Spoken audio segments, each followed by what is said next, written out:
Bismillahirrahmanirrahim. Alhamdulillahi rabbil alamin. Wassalatu wassalamu ala asyrafil anbiya'i wal mursalin. Nabiyina Muhammadin wa ala alihi wa sahbihi ajma'in. Assalamualaikum warahmatullahi wabarakatuh. So inshallah, alamul jin wa syayatin. Sa inyong sumunod na bahagi, al-jinnu wa ilmul ghaib. Ang mga jin at ang kaalaman tungkol sa mga bagay-bagay na nalilingid. At meron nga sila talagang ganitong kaalaman. Kahit noong, kumbaga, mga panahon bago pa naging propeta si Propeta Muhammad sallallahu alaihi wasallam, kumbaga aktibong-aktibo sila.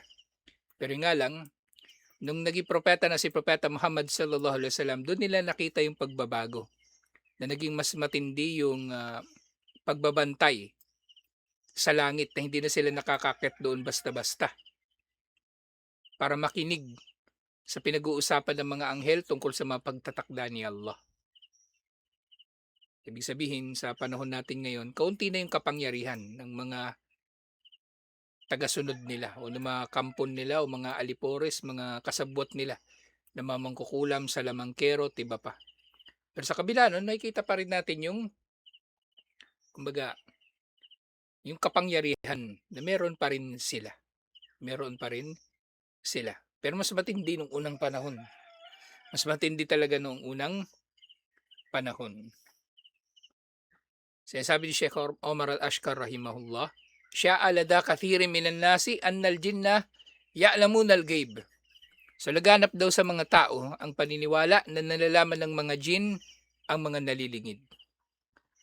Wa maradatul jin yuhawiluna an yu'akkidu hadal fahmu an yu'akkidu hadal fahma al-khati' and al-bashar. At ang mga marada, yung mga marada ng mga jin, ito yung mga jin o mga shaitan na matataas yung ranggo. At yung marada, ito na rin yung naiintindihan natin na silang mga iginagapos sa impyerno o iginagapos sa apoy kapag Ramadan.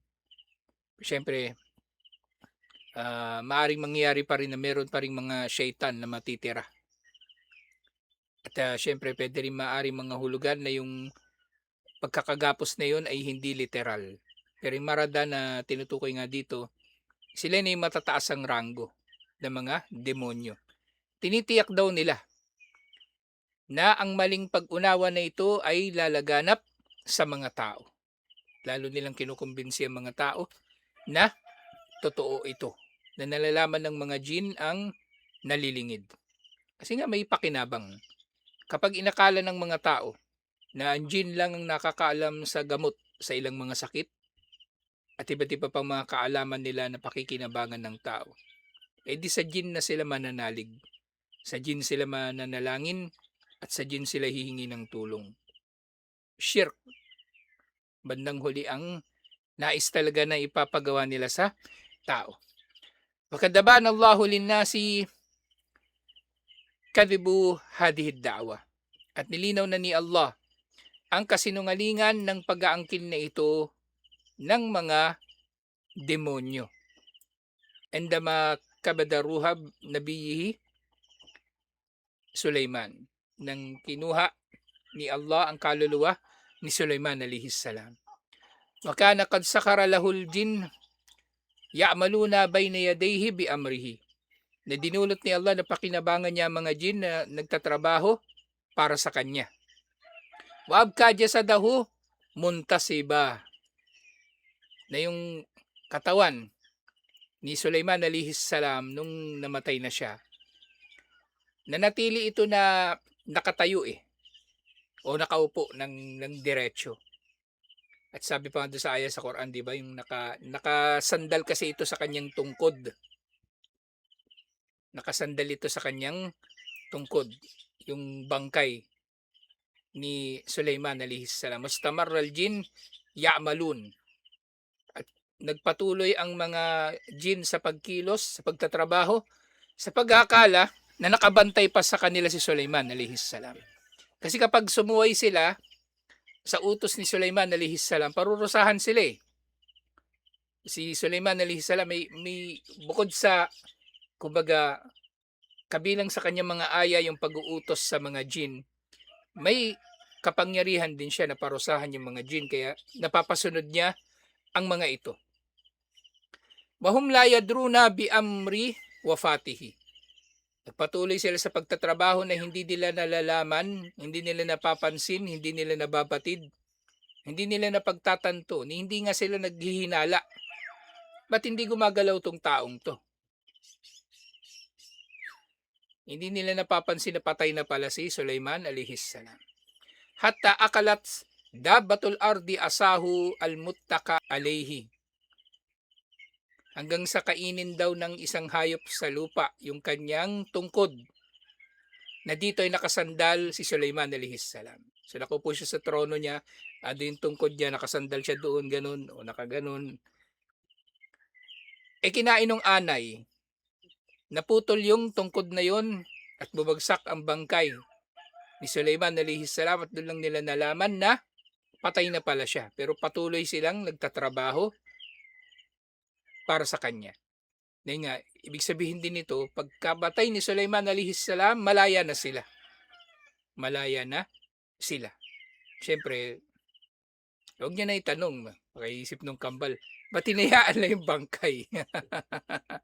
Ba't tinayaan lang yung bangkay? So, may iba't ibang mga circumstances kung bakit ganun yung nangyari kay Sulaiman alayhis salam. Pero yun ang nangyari. Fasakat at bumagsak nga yung kanyang bangkay. So wala tayong kumbaga nalalaman sa iba't iba pang mga bagay-bagay. Pero ang moral lesson dito, ang pinakamahalagang leksyon, patabayan na linnasi kadbahum fi da'wahum. Naging malinaw sa mga tao ang kasinungalingan ng pag-aangkin ng mga demonyo, ng mga jin na nalalaman nga nila ang mga nalilingid. Hindi nila nalalaman. Kasi kung nalalaman nila yung nalilingid, di sana alam nila patay na si Sulaiman alayhis salam. Actually, kahit nga wala silang kaalaman sa nalilingid, di ba? Kung aware sila sa mga bagay na ito, mapapansin nila ba't hindi kumikilos yung tao. Kung kinain ng anay siya, matagal yun. Oo, di matagal na panahon, di ba? Matagal na panahon yung lumipas bago pa nila napagtanto na namatay na talaga si Sulaiman alayhis salam. So wala na nga silang kaalaman sa nalilingid. Tapos yung awareness kasi nila, iba sa awareness ng tao. Yung katulad na nababanggit natin palagi, yung mga anghel, di ba, doon sa Suratul Baqarah. Hindi nila alam yung pangalan ng mga bagay-bagay. Nang tinanong sila ni Allah, "Waqala anbi'uni bi asma'ihim in kuntum sadikin." Bi asma'i haula in kuntum sadikin. Sabihin nga ninyo yung pangalan ng mga yan kung makatotohanan kayo. La ilma lana illa ma 'allamtana. Sabi nila, wala kaming nalalaman liban na lang sa kung ano ang itinuro mo. Kausap nila si Allah. So, hindi nila alam. So itong mga jin ganun din. So iba yung awareness nila sa awareness ng tao. Katalimbawa, yung awareness ng aso, iba sa awareness ng tao. May mga nababatid yung aso na hindi nababatid ng tao. Yung tao may nababatid na hindi nababatid ng aso. So doon lang nila nalaman na patay na pala siya nung bumagsak siya. So nalaman ng mga tao, patabayan na linnasi kadbahum fi da'wahum annahum ya'lamun al-ghaib. So naging malinaw tuloy sa mga tao na hindi talaga nila nalalaman ang nalilingid. Kaya sinabi ni Allah doon sa Surah Saba, verse 14, "Falamma qadayna alayhi al-mauta ma dallahum ala mautihi illa dabatul ard ta'kulu min sya'atah." Nang itinakda na namin kay Sulaiman alayhis salam ang kamatayan, walang nagpabatid sa kanila nito. Walang nagpabatid sa kanila. Walang nagdulot na malaman nila na patay na pala talaga si Sulaiman alayhis salam. Liban na lang sa isang nilalang sa lupa na kumain sa kanyang tungkod. Falamma kharra tabayyanatil jinnu an law kanu ya'lamuna al-ghaiba ma labithu fil adabil muhin. Dahil kung nalalaman lamang ng mga jin o naging malinaw sa mga jin Kaya nga, dito nga, hindi talaga nila alam eh. At kumbaga, wala talaga silang nalalaman tungkol dito. At ngayon nga, na namatay na si Sulaiman alayhis salam at nakita nilang bumagsak yung katawan. Nang naging malinaw na sa mga jin ang bagay na ito, at kung nalalaman nga nila ang al-ghaib, hindi sana sila nanatili sa parusang kumbaga nakakahiya. Kasi para sa mga jin, yung pinapagawa sa kanila ni Sulaiman alayhis salam ay parusa na rin para sa mga demonyo lalo na. Parusa na rin at ito ay nakakahiya para sa kanila, kahiya-hiya na sila ay inuutusan lamang ng tao. Na sila ay inuutusan lamang ng tao. At dito nga sa bagay na ito, sabi ni Sheikh Omar al-Ashkar, wakat sabakal qawlu kayfa annahum kanu yastarkuna khabras sama. At tatalakay na nung naunang mga talakayin kung paanong nakikinig yung mga jin sa mga balita doon sa langit, kung ano yung pinag-uusapan ng mga anghel. Wa kayfa zida fi hirasatis samai ba'da al-ba'tha, at kung paanong dinagdagan ang pagbabantay sa langit matapos ang pagkapropeta ni Propeta Muhammad sallallahu alaihi wasallam. Natalakay na rin natin ito. Dahil nga nagtataka yung mga jin. At dahil dito, nagsuspetya sila na mayroong special na nangyari. At yung nalaman ng ilang mga jin na mayroong bagong propeta na ipinadala. At sila na yung mga jin na binabanggit do sa Suratul Jin na nakinig kay Propeta Muhammad sallallahu alaihi wasallam. Sila yung tinukoy do sa Quran na nakinig sa da'wa ni Propeta Muhammad sallallahu alaihi wasallam at sa pagbasa ng Quran ni Propeta Muhammad sallallahu alaihi wasallam. Fakalla ma yastati'ul jinnu istirakas sam ba'da dalik. At naging mas mababa na yung kakayanan ng mga jin na makinig sa mga balita mula sa langit. Sa kung ano mga itinakda na ni Allah at ipapatupad na ni Allah. So hindi nalalaman ng mga jin ang al-ghaib. Pero bakit meron pa ring mga manghuhula? Meron pa ring mga manghuhula. Kasi ngayon, tawag sa kanila sa Arabic, itong sumunod nga na bahagi. Al-arafun wa kuhan.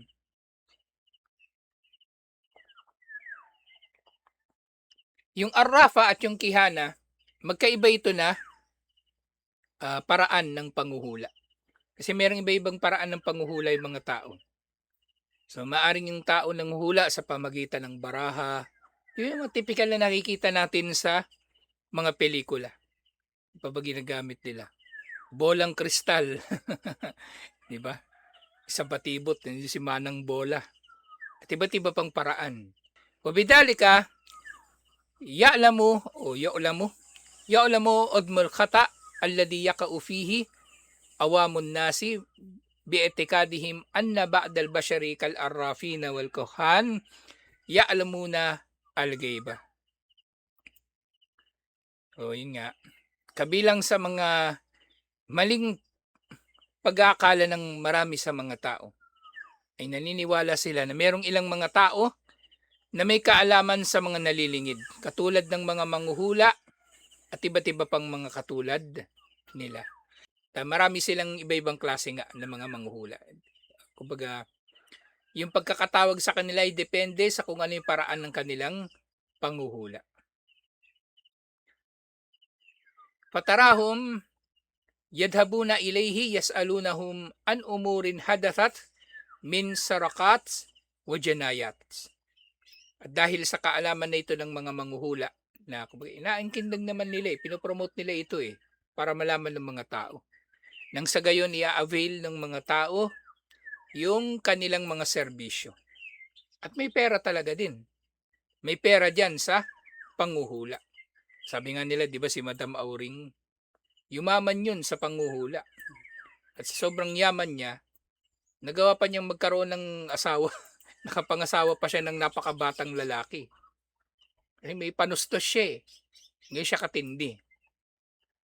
Sa sobrang pagkalat ng mga maling paniniwala na ito sa mga tao, ultimo mga krimen at mga bagay-bagay na ninakaw sa manghuhula. Sa manghuhula pumupunta ang mga tao para tanungin kung ano nangyari o kung saan napunta yung mga bagay na ito.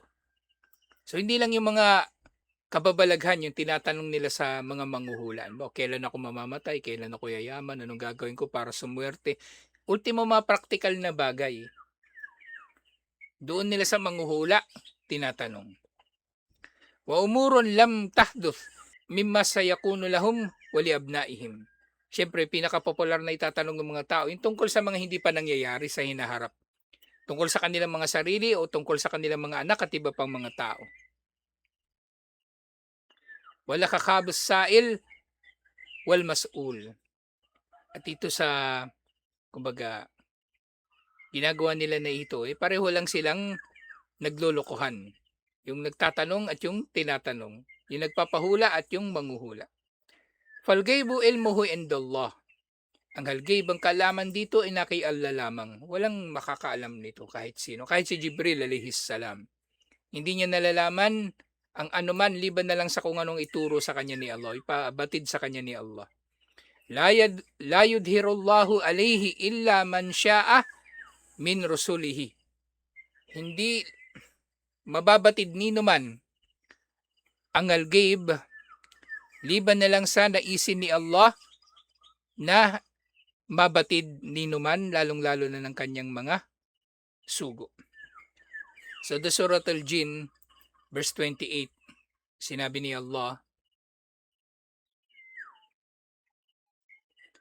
Alimul gaybi fala yudhiru ala gaybihi ahada. Si Allah siya ang alimul gayb. Anong alimul gayb? Alimul gayb, ano yun? Nakakaalam ng nalilingid. Alim, di ba? Yun ang kahulugan ng alim.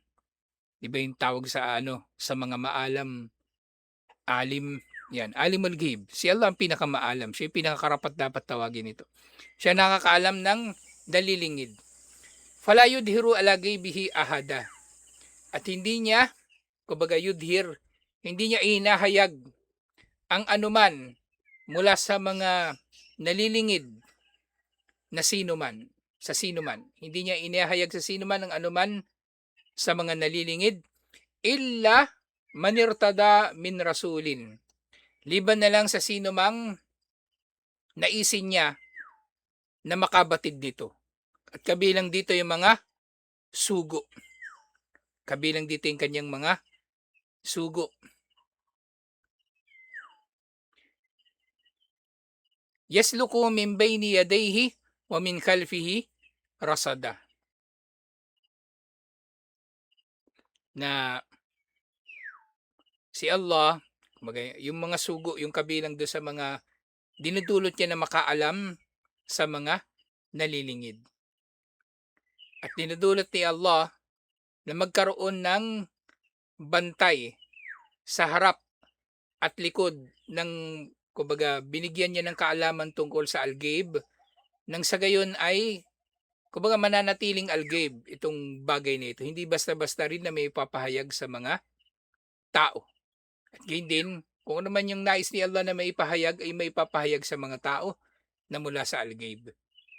Katulad na lang sa kalagayan ni Propeta Muhammad sallallahu alaihi wasallam. Di ba marami sa kanyang pangaral ay al-ghaib.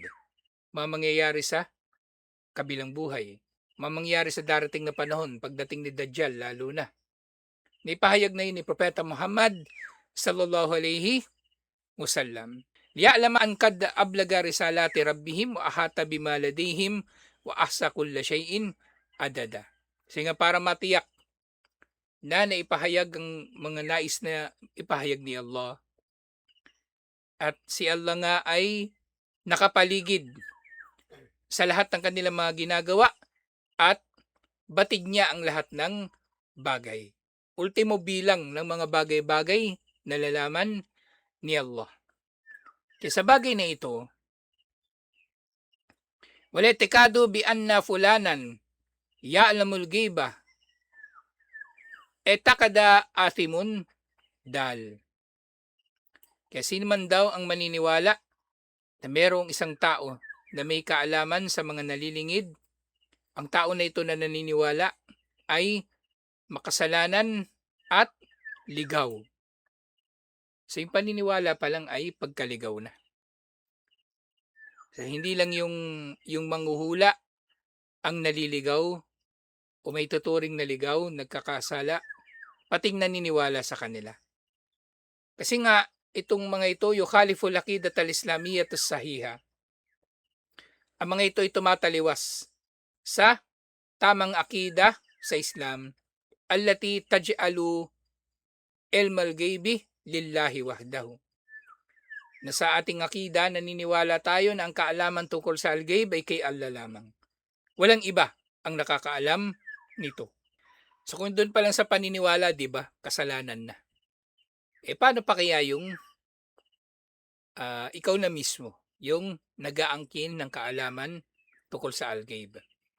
Amma idha ta'adda al-amru ila istifta'i ad'iya al-ghaib fa innal jarimata tasbahu min al-admi bimakan.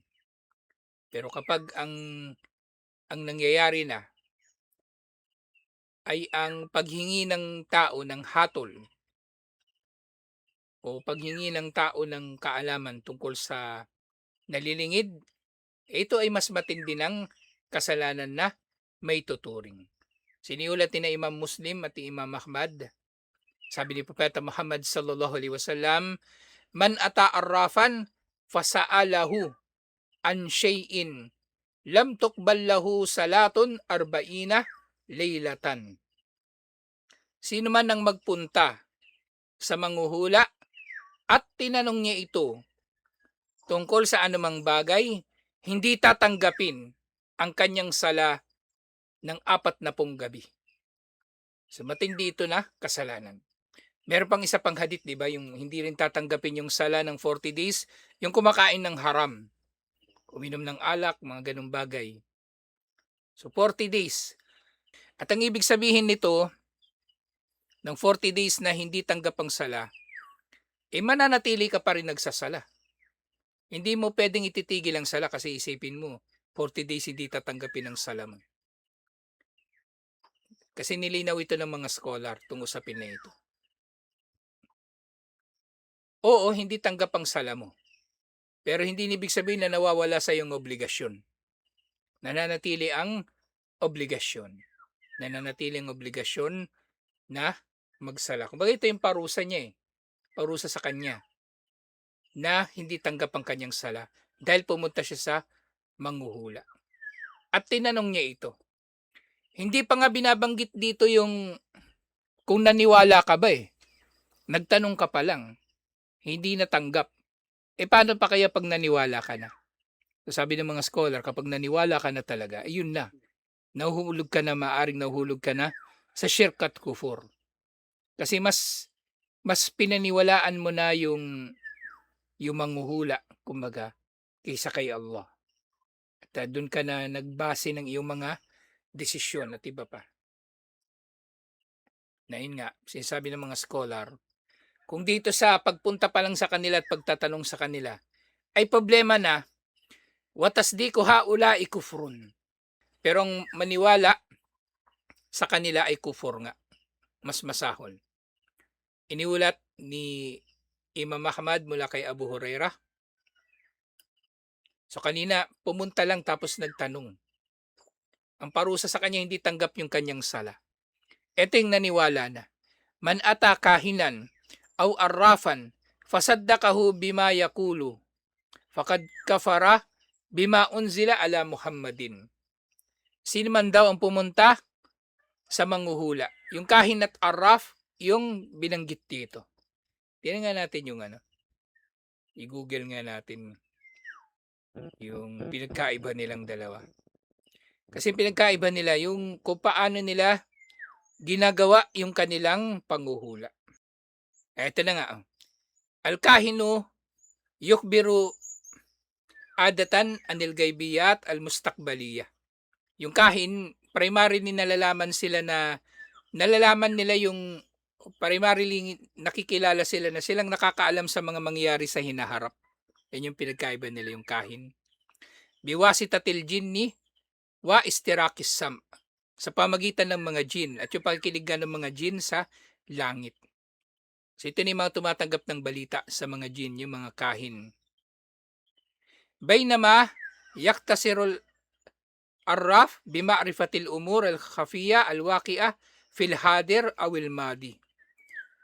Kaamakinil asya al-masruka aw da'i'a. Yung mga arraf naman, yun nga, malalaman naman nila yung nangyayari yun nga, yung isang primary na pinagkaiba nila. Yung kahin, yung mga mangyayari sa hinaharap. At natatanggap nila yung mula sa mga jin. Tapos itong mga arraf naman, yung mangyayari o nangyayari ngayon sa kasalukuyan o nangyari sa nakaraan. At sila yung nakakaalam kung nasaan yung mga bagay na nawawala. Yung nalalaman nila yung mga bagay na nawawala o ninakaw. So yun yung pinagkaiba nila. Yun yung pinagkaiba nila. At yung arraf, maaaring may iba pa siyang mga bagay na ginagawa. May iba pa siyang bagay na ginagawa. Pero yung kahin, primary sa kanyang pinagkukunan ng kaalaman, yung mga jin na nagpapabatid sa kanya ng mga kaalaman tungkol sa nalilingid. So yun, malinaw dito. Waliyadu billah, kufur ang pag paniniwala sa mga manghuhula. Ito na nga, pag sinabing arraf tsaka kahin, napapaloob na dito lahat ng uri ng manghuhula. Kahit pa iba yung paraan ng kanyang panghuhula sa paraan ng mga kahin at ng mga arraf. Kasi marami pang ibang paraan ng panghuhula yung mga tao. Sa Europe, meron silang tinatawag na necromancy. So magkakatay sila ng hayop at titingnan nila yung lamang loob ng hayop, tapos bibigyan nila yun ng interpretasyon kung ano mangyayari sa hinaharap. Necromancy. Tapos dito yung nakwento ko na nung nakaraan, yung kasama ng lolo kong albularyo. Nanghuhula siya sa pamagitan ng kahoy. Kapag umikli daw yung kahoy o humaba, merong kahulugan. Meron siya itatanong sa kahoy, bubulungan niya yung kahoy. Nakita ko siya ngayon, 2x2. Bubulungan niya. Lilindol ba? Sinukat-sukat niya yung kahoy. Basta nagbago yung sukat ng kahoy eh. Pero nga, madali lang naman gawin nyo. Kahit ako, kaya kong gawin yun eh. Kunwari, haba yung kahoy. Kasi dinidipa niya lang eh. Di ba? Pwede mo naman pahabain o paikliin yung kamay mo eh. Tapos yun, meron na siyang sagot. Napapaloob na sila lahat dito. Papaloob na. Kahit yung yung feng shui. Di ba? Feng shui. Horoscope. Yung horoscope, nasa dyaryo pa. May palabas pa yun sa TV, kasama ng balita. Lalabas yung manghuhula, sasabihin niya, ganito yung mangyayari ngayon, maswerte ngayon. Sa mga pinanganak nitong mga zodiac sign na ito, ganito, ganyan. So, kasama yun sila. Kasama yun sila. At ngayon panghuli, inshallah, mula doon sa syarh ng Aqidat at-Tahawiyah, wal munajjimu yadkulu fi ismil arraf enda ba'dil ulama. Yung mga yung gumagawa ng horoscope, yung mga astrologer, ganun, astrologer, napapabilang sila doon sa mga arraf. So kabilang din sila doon sa mga manghuhula. Yun nga kasi mainam na nabanggit ito kasi maaaring iisipin ng tao. Yung mga astrologer naman, hindi naman sila nakikipagsabuatan sa jin. Sabihin ng tao, di ba? Hindi naman sila nakikipagsabuatan sa jin, tinitingnan lang nila yung mga heavenly bodies. Hindi naman siguro masama. Pareho lang. Ayon sa sinabi ng ulama. Yung mga munajjimin, yung mga nag-horoscope, yung mga astrologer, napapaloob sila sa mga arraf. Wa inda ba'dihim huwa fi ma'na. Na para sa kanila, kasing kahulugan lang sila eh. Pinapabatid nila yung mangyayari sa hinaharap. O maaaring nangyayari ngayon na ngayong araw halimbawa na kung ganito yung suot mo, maswerte. Magsuot ka ng kulay green, maswerte ngayon yun para sa iyo. So yun ay kumbaga delikado eh, lalo na yung sabihin nila yung horoscope. Kasi nando sa dyaryo minsan maku-curious ka eh, basahin ko kaya to, ano ba ito? 'Di ba? Okay, nanonood ka ng TV, biglang lalabas yung dati nung hindi ko alam kung meron pa ngayon, yung tuwing umaga, yung balita tuwing umaga. May lumalabas do'n na babae sa Channel 2 dati yung nagho-horoscope. Meron naman yung lalaki Meron pa yata, rin. yung lalaki naman. Ngayon lalaki naman. Paang ano 'di ba, nakaupo ka lang do'n nagkakape ka tapos biglang sisingit yung ano na yun, palabas na yun. Mas marami silang nararating ngayon. Pareho lang sila. Pareho lang sila. Walang pinagkaiba sa kanila.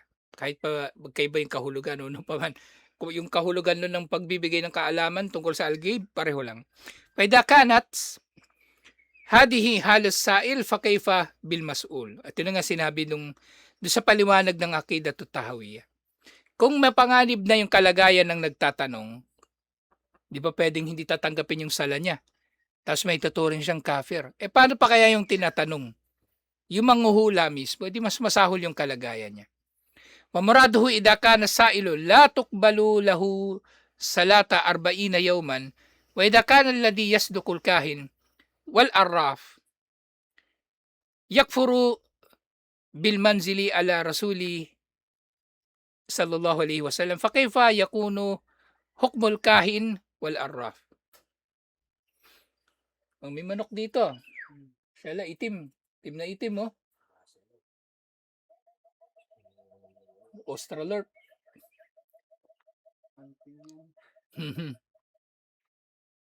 Kasi nga kung yung nagtatanong lang 'di ba, hindi matatanggap yung kanyang sala 40 days. Tapos pag naniwala siya, nagiging kufur.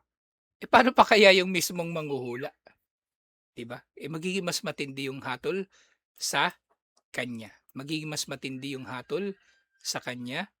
Waliyadu billah. Tutuloy natin ito inshallah. Kasi ito na alhamdulillah, ito yung yung kabanata naman na tungkol sa mga manghuhula. Yung nakaraan na talakay natin puro tungkol sa mga nakikipag-usap sa kaluluwa, di ba?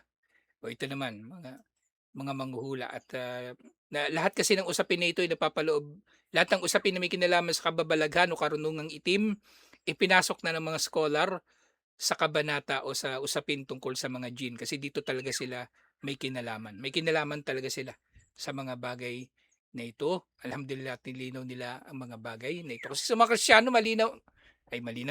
Sa mga Kristiyano malabo ito eh. Kahit yung mga pari nila eh.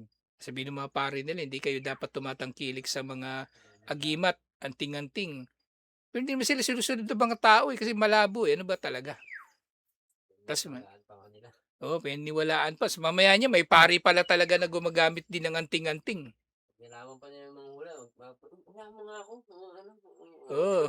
Ganun pa yun. Baka yung pari nagpapahula din.